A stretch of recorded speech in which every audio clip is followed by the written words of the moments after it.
We're talking to the always inspirational and impressive Jillian Michaels today. She's the creator of the fitness app and is also the host of the long-running podcast, Keeping It Real, Conversations with Jillian Michaels. And today she's debunking some common health and wellness myths that will put all of us at ease.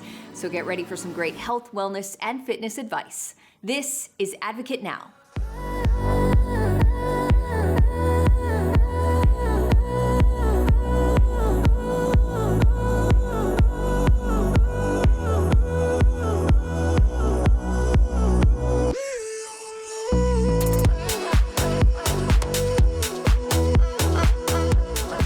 In addition to your app, you have your podcast, which I love, by the way, because you're real and you're raw and you're honest. How are you keeping it real with listeners? That is the name of the podcast. Where we are experts, like I don't understand politics, right? I'm not an expert. I'm not an economist. I am not a parenting expert. I don't give advice in areas that I am not an expert. I might have an opinion. I don't think my opinion is anything other than a conversation piece. I don't try to put my opinion on other people. I like to have conversations. I am anti-cancel culture. And I don't think there's anything anyone could say to me that would make me want to ruin their life, quite honestly, outside of stuff that would put them in jail. There just isn't. I would want to understand their opinion. I would work to find common ground. But when it comes to my area of expertise, I will lay out the facts, no matter how sadly controversial the truth has become. And I don't pander to the narrative. I won't. I absolutely love that about you because I look for the truth from others. I think cancel culture needs to be canceled. That's one of those things in current society that's been taken too far.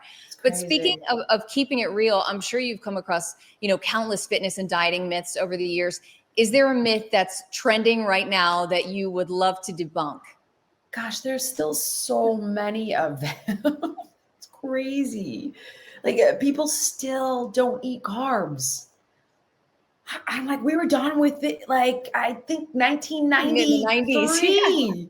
But it's no. And if you look at all the blue zone diets, right, where they look at individuals who've lived past 100, their diet is 65% complex carbohydrates. If you look at myths that sweating detoxes the body, it doesn't. Now, listen, there are definitely health benefits to deliberate heat exposure, which is a different conversation. But people who get in there and think I'm sweating out toxins, no, you're not. That is the job of your liver, your kidney, your spleen. It's not. No, or oh my God, juice cleanses. That's a sad story. I mean, no. So, in fact, so much of the health benefit in fruit and vegetables is the fiber, eating the actual piece of fruit or the actual vegetable. And cleanses are just such an outdated concept. You want to cleanse your body, remove garbage that you're eating, put in good stuff filled with micronutrients and fiber, ideally organic, wherever possible or affordable. And that's cleansing. There you go. I could go on and on and on, but really it comes down to common sense. It's like, don't overeat, move your body as often as you can, use common sense with your food choices. We all know that, we ordered Italian food last night.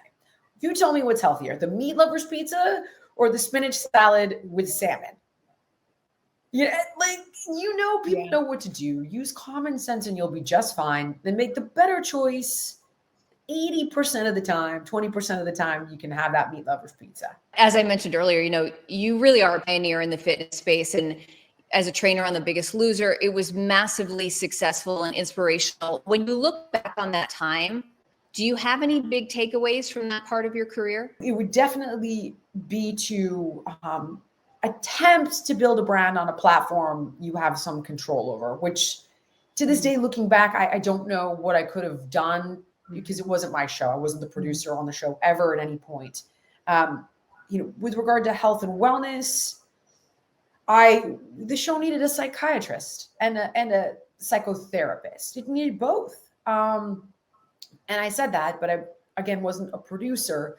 So I couldn't implement the changes that I would implement today, which I knew then and know now, because when people are unhealthfully overweight, it's not because they're lazy or it's not because they just love Twinkies. It's because there's something inside of them that is choosing, usually unconsciously, they don't realize it, right? To either be a larger size or to overeat, and helping them understand why, and then giving them the tools to cope with whatever was driving them to that destructive pattern differently is what they need to get better long term. Mm-hmm. So, the show really, it really needed that. It always needed that. And if something ever came back into the market, that would have to be the focus. Is that diet and exercise are great. They treat the symptoms, right? They're fantastic. But to fix, I'm going to say the problem, because if if you are at risk of dying in the next 10 years, it's a problem. You got to get here, got to get into here and help somebody with those issues. We need to factor in emotional wellness, mental wellness. It's just as important as physical health and wellness. How do the two go hand in hand? They're a virtuous circle, right? If you utilize fitness, nutrition, it can gradually rebuild somebody's self-worth and self-esteem. It can change their biochemistry, right? It's helping you give them the belief in their ability, the belief in their worth, which is really important, because when you tell someone, oh no, you're worth it, oh no, you're capable, they are not going to believe in a reality they haven't experienced, right? If they're like, I was the kid that was picked last in PE, or I was always the lazy one, whatever they were told by, who knows, a dysfunctional family, shitty kids on the playground, they've internalized it and they believe it, and they haven't experienced something different. And if you can get them to run that first mile, do that first push up on their hands and feet, accomplish something they didn't think was possible, you're opening up an infinity of possibility to them across all aspects of their lives. However, you got to get in their head enough to make them willing to do that work, right? So you need this fleeting moment of bravado, that moment where they're like, I'm doing it, right? I'm changing my life. And it's generally inspiration. It's a story that they saw on TV, or a song they heard, or a book they read that they identified with and went, if they can do it, I can do it, I'm going to do it. Or it could also be a rock bottom moment, like, holy shit, I just had a heart attack, which I'm really hoping is not the case, but it's very, very common that it is, right? Something that they go, that's it, enough's enough. You got to grab enough is enough, because it'll pass by real fast. And this is why people have a hard time holding on to motivation, because inspiration is external, right? Motivation is, what's my why to change? Because change is hard. Anything worth having is hard. It's work and it's sacrifice. But work with purpose becomes passion. Work without that purpose becomes punishing. So first thing is, like, you got to grab that moment where they're like inspired. They're doing it for whatever reason. They're there. You got to give them, as quickly as possible, experiences, whether it's food, fitness, the scale, I don't care what it is, where they're like, oh my God, I lost 3 pounds. I've never been able to lose weight. Oh my God, I ran that mile. Oh my God, right? It shatters this notion of who they think they are and what they think they can't do.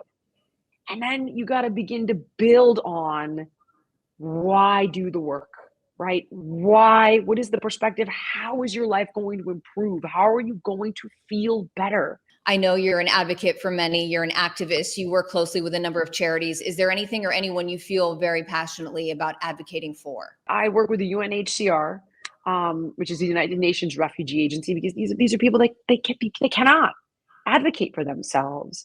I also am a big animal person, and animals can't advocate for themselves. So those things are those causes are very important to me.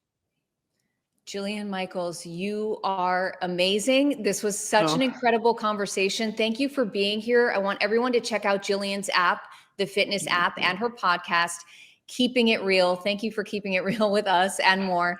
Thanks so much for being here. Thank you. Have a good one. I'm Sonia Baghdadi. Thanks for watching and advocating. For more stories and content like this, visit advocate.com and advocatechannel.com.